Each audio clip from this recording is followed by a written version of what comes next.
One evening in the spring of 1905, Albert Einstein, then a mere patent clerk in Bern, after trudging through his day's work, decided to board a tramcar on his way home. Einstein would often wrap up his work as soon as possible to contemplate the truths of the universe in his free time. It was one of these thought experiments he devised on that tramcar that revolutionized modern physics forever. While receding away from the Zeitglocke clock tower, Einstein imagined what would happen if the tramcar were receding at the speed of light. He realized that if he were to travel at 186,000 miles per second, the clock's hands would appear to completely freeze. At the same time, Einstein knew that, back at the clock tower, the hands would tick along at their normal pace. For Einstein, time had slowed down. This thought blew his mind. Einstein concluded that the faster you move through space, the slower you move through time. How is this possible? Einstein's work was heavily influenced by two of the most iconic physicists of all time.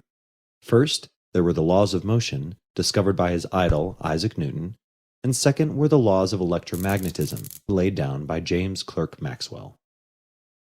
Newton's laws insisted that velocities are never absolute, but always relative, so that their magnitudes must be appended by the phrase, with respect to. For instance, a train travels at 40 kilometers per hour with respect to someone at rest. However, it only travels 20 kilometers per hour with respect to a train traveling 20 kilometers per hour in the same direction.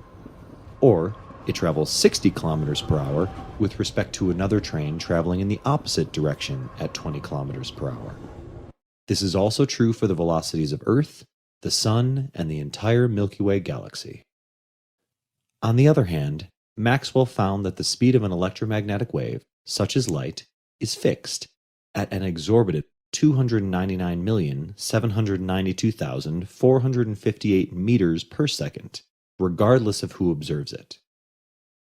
However, Maxwell's notion seems incompatible with Newton's notion of relative velocities. If Newton's laws are truly universal, why should the speed of light be an exception? This presented Einstein with a daunting dilemma. This conflict between the ideas of Newton and Maxwell can be demonstrated with another of Einstein's brilliant thought experiments. Einstein imagined himself on a train platform witnessing two lightning bolts strike on either side of him. Now, because Einstein stands precisely in the middle of the two strikes, he receives the resulting beams of light from both sides at the same time. However, things get more complicated when someone on a passing train views this event while whizzing past Einstein at the speed of light. If the speed of light conforms to the rules of relativity, then the person on the train wouldn't witness the lightning strike simultaneously. Logically, the light closer to the man on the train would reach him first. A measurement of the speed of light made by both men would differ in magnitude. This would contradict an apparently fundamental truth of the universe.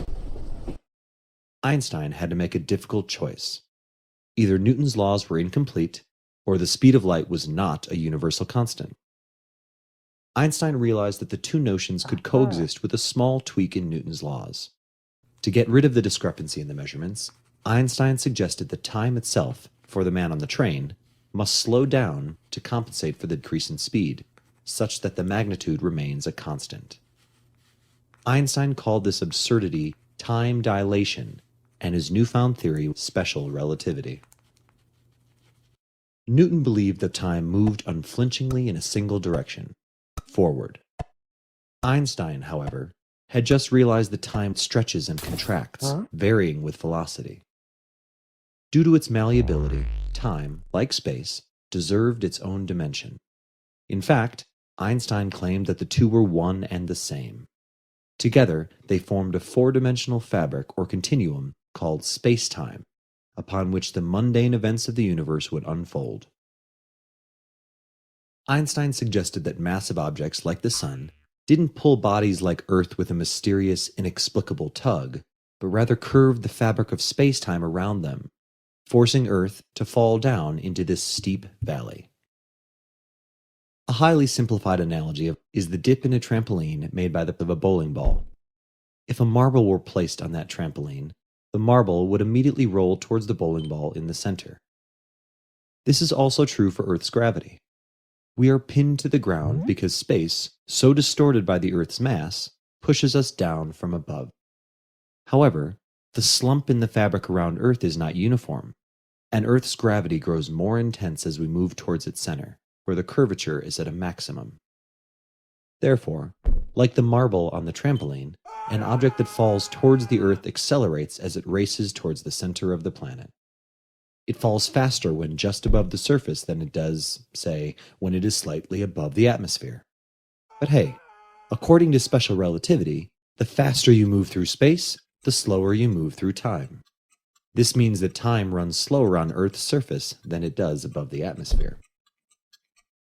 Now, because different planets have different masses, and thus different gravitational strengths, they also accelerate objects at different rates. As we have learned, this means a variable passage of time. This is what happens in the movie Interstellar, when the protagonists land on a planet in the proximity of a black hole. The gravity on the planet is so severe that 1 hour on the surface is equivalent to 7 years on Earth. To understand how motion affects time, let's consider the simplest timekeeping mechanism. A second passes each time the photon is reflected. Let's imagine two people, one in a spaceship slightly above Earth's atmosphere, and the second on top of a small hill just above the Earth's surface. Both are watching a man fall from space towards the ground. Let's say that the falling man is carrying the photon clock explained a moment ago. What do each of the two men observe as the man falls past them? What they observe is eerily similar to what a stationary person would observe when watching a ball bounce in a moving train. As the man falls from space, the light in his clock would appear to move in triangles to the two observers. This would mean that the light travels a longer distance, consequently stretching the duration of a second. It is obvious that the length of triangles the light traces, and therefore the duration of a second, is proportional to the velocity of the falling man. When we recall that objects closer to the center of the planet fall faster, we can determine that time would appear to pass slower to the man on the hill than it does to the man in the spaceship above. Of course, the difference is infinitesimal. The difference between the time measured by clocks at the tops of mountains and at the surface of Earth is a matter of nanoseconds. Time dilation affects every clock, whether it relies on basic electromagnetism or a complex combination of electromagnetism and Newton's laws of motion. In fact, even biological processes are slowed down. Yes, that's right. Your head is slightly older than your feet.